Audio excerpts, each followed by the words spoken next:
Mic check, 1, 2, 3. Yeah. Mic check, 1, 2, 3. Final countdown, no time to breathe.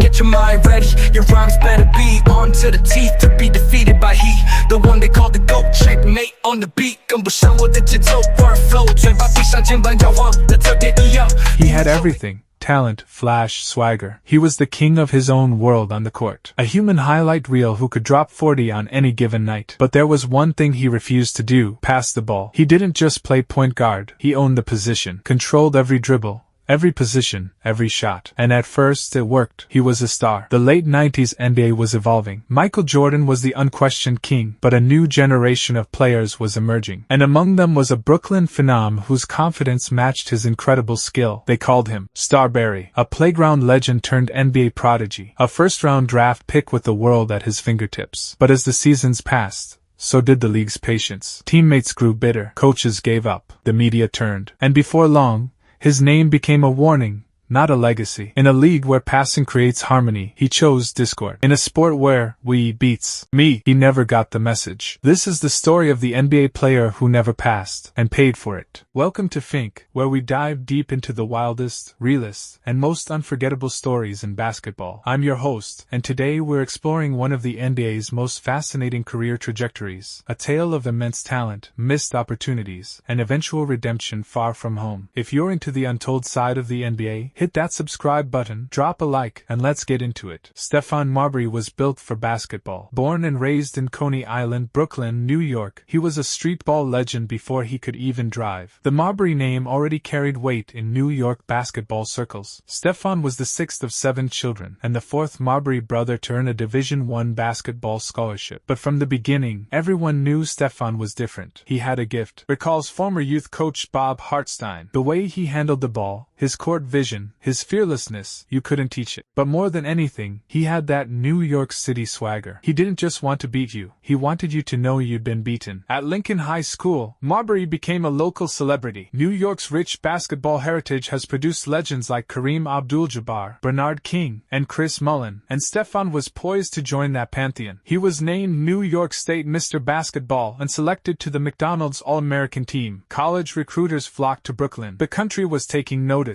At Georgia Tech, he proved he could dominate even at the highest college level. A one-and-done phenom who averaged over 18 points and 4.5 assists as a freshman, leading the Yellow Jackets to the Sweet 16 in the NCAA tournament. ESPN analyst Jay Bilas remembers, "You could see the brilliant talent, but also the signs of what might become problematic. He wanted the ball in his hands at all times. In college, when you're that talented, coaches often let that slide." In the 1996 NBA draft, arguably the most stacked class in history featuring Allen Iverson, Kobe Bryant, Ray Allen, and Steve Nash, Marbury was picked 4th overall by the Milwaukee Bucks, then immediately traded to the Minnesota Timberwolves. The future was his for the taking. Theory insert: in basketball culture, especially at the street ball level, respect is often tied to control. For many young stars coming from playground backgrounds, passing isn't just about sharing the ball. It feels like sharing power and diminishing your own status. The playgrounds of New York didn't celebrate the assist as much as the ankle-breaking crossover or the spectacular finish. That early mindset would shape Marbury's entire career. Basketball sociologist Dr. James Peterson explains, "The NBA has always had this tension between individual brilliance and team cohesion. Players like Marbury come from environments where individual expression through basketball isn't just encouraged, it's necessary for survival and respect. The transition to the structured NBA, where success is measured differently, can be jarring." The Timberwolves saw Marbury as the perfect partner for their budding superstar, Kevin Garnett, a deadly inside-outside duo that could potentially rival Stockton Malone or Peyton Kemp. Marbury dazzled with flashy handles, tough layups, and a fearlessness rarely seen in young guards. In his rookie season, he averaged 15.8 points and 7.8 assists per game, earning all-rookie first-team honors. The chemistry with Garnett showed promise. They were young,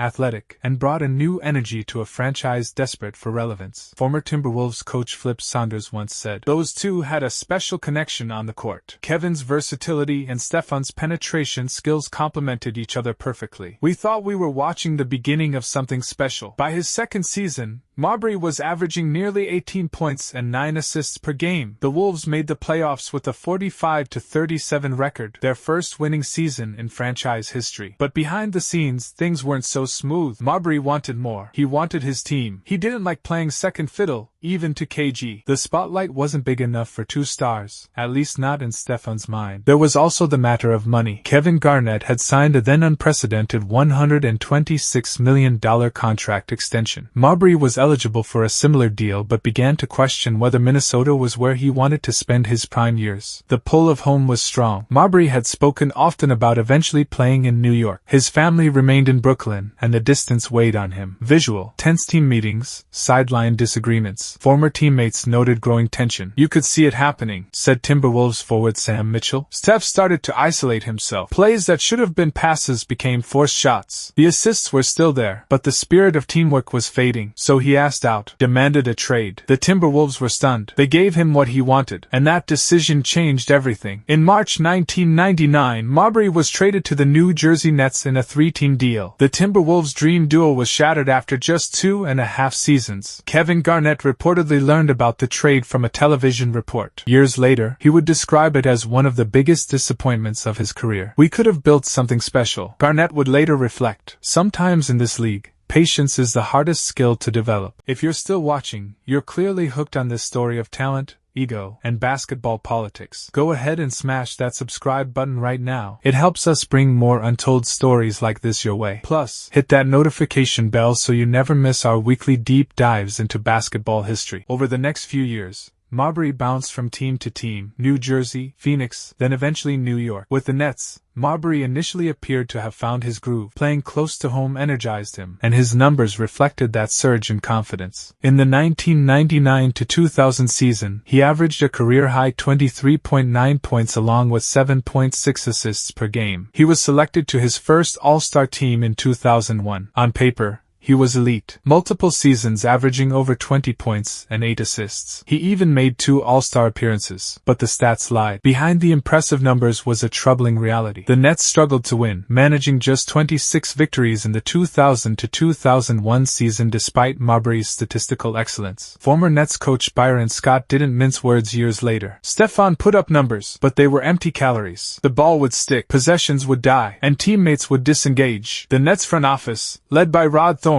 made a pivotal decision following the 2001 season. They traded Marbury to the Phoenix Suns for Jason Kidd, a point guard with a completely different approach to the position. NBA analyst and former coach Jeff Van Gundy explains, "It was a fascinating swap. 2 talented point guards with opposite philosophies. Marbury was score first, Kidd was pass first. The results speak for themselves." The Nets, with Kidd at the helm, immediately transformed into contenders, reaching the NBA Finals in 2 consecutive seasons. In Phoenix, the pattern continued. Marbury's numbers looked impressive, 20-plus points and 8-plus assists per game, but the Suns struggled to build a winning culture around him. Teammates said he hogged the ball. Coaches called him uncoachable. Front offices quietly moved on. He was producing, sure, but he wasn't leading. Former Suns teammate Amare Stoudemire would later reflect, "Steph had incredible talent, but basketball is 5 guys working together. Sometimes I think he forgot that part. And in a league that lives and dies on chemistry, Marbury was toxic." Theory insert: The NBA has always valued leadership at the point guard position. A great point guard doesn't just score, he orchestrates. Think Magic Johnson distributing to worthy teammates, Chris Paul elevating everyone around him, or John Stockton's methodical precision. Marbury never embraced that identity. He saw himself more like Allen Iverson, but without Iverson's ability to single-handedly carry teams to success. Basketball historian Dr. Todd Boyd observes, "The point guard position carries cultural significance in basketball. They're the extension of the coach on the floor general. When that player prioritizes individual statistics over team success, it creates a fundamental disconnect." After just 2.5 seasons in Phoenix, the Suns had seen enough. In January 2004, they traded Marbury to the New York Knicks. A hometown return that was supposed to be redemption turned into a nightmare. The reception was initially triumphant. The Brooklyn boy had come home to save the franchise. Madison Square Garden buzzed with anticipation. Marbury himself couldn't contain his emotion during his introduction. "This is a dream come true," he told reporters, fighting back tears. "I always wanted to play here. To wear this uniform means everything to me." The honeymoon period was brief but promising. Marbury helped the Knicks reach the playoffs in 2004, where they were swept by the New Jersey Nets, the very team that had traded him away. But the Knicks organization was in chaos. Owner James Dolan's management style created instability. The front office cycled through executives. The coaching position became a revolving door. In 2005, the Knicks hired Hall of Fame coach Larry Brown, known for his demanding, disciplined approach to the game. It was oil and water from the start. Marbury clashed with Larry Brown. Their philosophies couldn't have been more different. Brown wanted structure. Marbury craved freedom. Brown emphasized defense and ball movement. Marbury prioritized offensive creativity and scoring opportunities. During one infamous game, Brown called for a specific play. Marbury ignored the call and ran his own action. Brown immediately called timeout and benched his star. The relationship never recovered. The conflict became public. Brown told reporters, "He's got to play for the team, defend, and distribute the ball." Marbury countered, "I've been who I am my whole career. I'm not changing now." Brown lasted just one season. He was replaced by Isaiah Thomas, who had been serving as team president. Initially, the Marbury-Thomas relationship seemed promising. Both were point guards from tough urban backgrounds. Thomas appeared to understand Marbury's mentality better than previous coaches. But even that relationship soured. Thomas gradually reduced Marbury's role as the team continued to struggle. Tension mounted. Trust eroded. He called himself the best point guard in the league. But nobody else agreed. Fans turned. The media ridiculed him. And worst of all, he became a punchline. At his lowest point, he filmed himself eating Vaseline on a live stream, claiming it helped with a sore throat. The bizarre incident went viral, reinforcing the growing perception that Marbury was unraveling. Sports psychologist Dr. Angela Williams offers perspective. "What we often saw with Marbury was classic defensive behavior. When athletes feel cornered or misunderstood, sometimes they lash out or act in ways that only reinforce negative perceptions. It becomes a vicious cycle. By 2008, Marbury was essentially exiled from the team, still under contract but inactive. He would attend games in street clothes, sitting far from teammates. The Knicks eventually bought out his contract in February 2009. The NBA had officially moved on. If you're deep into this story and enjoying the ride, tap that subscribe button right now and join the FYNK family. Our channel is dedicated to bringing you these untold NBA stories, the rise and falls, the comebacks, the controversies that shape the league we love. Subscribe now, and you'll never miss our weekly deep dives. Even as injuries mounted around the league, Marbury didn't get a call. He was only 32, still in shape, still capable, but the phone never rang. Teams in need of veteran point guard help looked elsewhere. Players with far less talent or accomplishment found roster spots while Marbury remained unemployed. There was a brief, forgettable stint with the Boston Celtics at the end of the 2008 to 2009 season. Marbury appeared in 23 games, averaging a career-low 3.8 points and 3.3 assists in limited minutes. He barely played in the playoffs as the Celtics lost in the second round. Celtics coach Doc Rivers tried to find a role for the former star. "We thought his talent could help us off the bench, but it was clear that Stephon was still adjusting to not being the guy anymore. That transition is difficult for any former star. When your reputation is that of a selfish, uncoachable player who refuses to adapt, the NBA doesn't forget. Not even for talent." ESPN's Stephen A. Smith didn't hold back. "This is a cautionary tale. Talent alone isn't enough in this league. Your reputation, your ability to work within a team concept, that matters." Marbury never understood that. The contrast with his peers was striking. Steve Nash, drafted in the same class, was winning MVP awards and revolutionizing offensive basketball with his unselfish play. Jason Kidd had transformed multiple franchises with his pass-first mentality. Even Allen Iverson, another score-first guard, had shown more willingness to adapt as his career progressed. The hardest part wasn't being unwanted. Marbury would later admit in a rare vulnerable moment, "It was knowing that people thought I couldn't change. That hurt more than anything." He kept working out,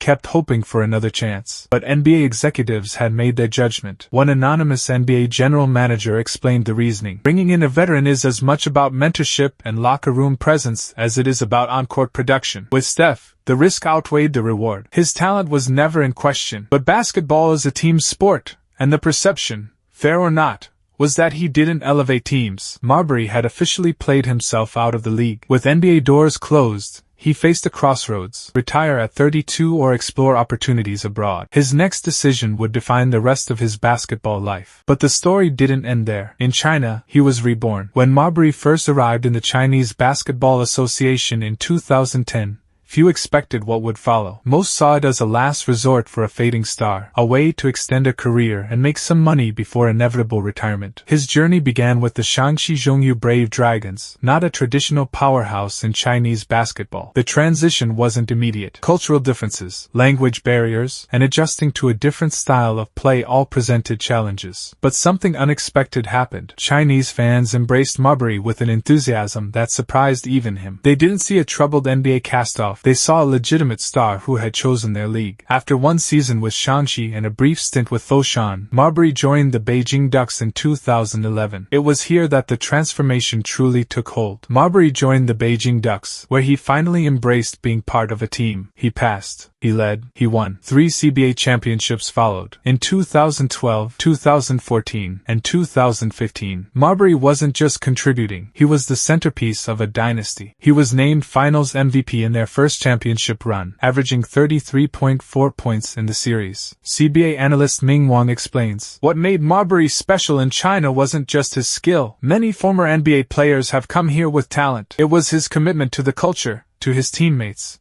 to becoming part of something bigger than himself. He learned the language, embraced the culture, became ambassador for Beijing. The transformation went beyond basketball. His story became so compelling that it was adapted into a theatrical production called I Am Marbury, a musical that chronicled his journey from NBA outcast to Chinese basketball hero. A statue, a museum, a cultural icon. The Beijing Ducks erected a statue of Marbury outside their arena, an honor rarely bestowed upon active players. A museum dedicated to his career opened in Beijing. He received Chinese citizenship and a green card, symbols of his complete integration into his new home. In China, he wasn't the ball hog. He wasn't the problem. He was the hero. In China, I found peace, Marbury reflected in a 2017 interview. I found a place that appreciated me for who I am, but I also found myself again. I remembered why I fell in love with basketball in the first place. After retiring as a player in 2018, Marbury transitioned to coaching in the CBA. The former me first player now dedicated himself to developing others, perhaps the ultimate symbol of his evolution. Theory insert. It's possible that Marbury needed a system where he felt appreciated in order to truly evolve. In the NBA, his ego clashed with expectations. In China, he was free to rewrite his narrative without the baggage of past controversies. The fresh start allowed him to reconnect with the pure joy of basketball, and paradoxically, that freedom helped him become more of a team player than he'd ever been in the NBA. Dr. James Peterson returns. Marbury's China chapter reminds us that growth often requires the right environment. Sometimes the place where you struggled isn't the place where you can heal. His willingness to embrace such a dramatic change showed remarkable courage and adaptability, qualities many critics thought he lacked. So what went wrong in the NBA? It wasn't his talent. It wasn't just the media. It was ego. Former NBA coach and analyst Hubie Brown offers perspective. The point guard position carries unique responsibilities. You're the extension of the coach on the floor. Marbury had all the physical tools, all the skill in the world. But the intangibles, trust, communication, sacrifice, those were the missing pieces. The contrast with his contemporaries is telling. Nash turned average players into efficient scorers. Kidd revitalized franchises with his court vision and defensive leadership. Even score-first guards like Tony Parker learned to balance personal scoring with team orchestration. Marbury never trusted the system, never shared the spotlight, never passed when it counted. The roots run from deep. The playgrounds of Coney Island to the pressures of being a New York phenom. Marbury developed a survivor's mentality. Control meant safety. Passing meant vulnerability. And the NBA noticed. Former NBA Commissioner David Stern once noted, "Basketball is the ultimate team sport played by individuals. The greatest players understand that balance. They elevate themselves by elevating others." The numbers tell the story. Despite career averages of 19.3 points and 7.6 assists over 13 NBA seasons, Marbury's teams achieved limited playoff success. Just 18 playoff games total, with only 5 wins. He paid the price for never adjusting. He could have been one of the greats. Instead, he's a cautionary tale. Yet the China chapter complicates the narrative. Was Marbury always capable of being the team first leader? Marbury's story isn't just about basketball. That only leaving the NBA identity, could provide adaptation, and the courage to reinvent yourself. His NBA career warns of the dangers of resistance to change. His Chinese career inspires with the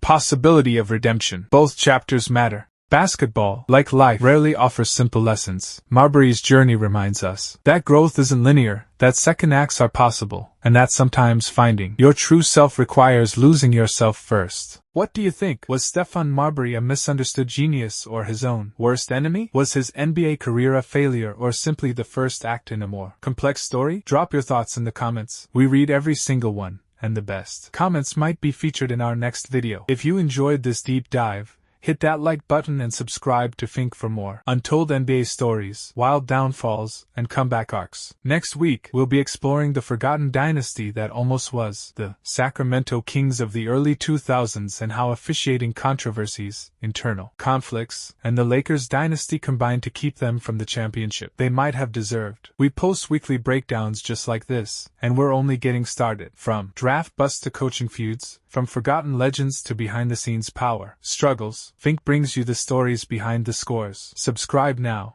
and be part of the movement. Join our community of basketball obsessives who love the stories behind the game as much as the game itself. Thanks for watching. See you in the next one.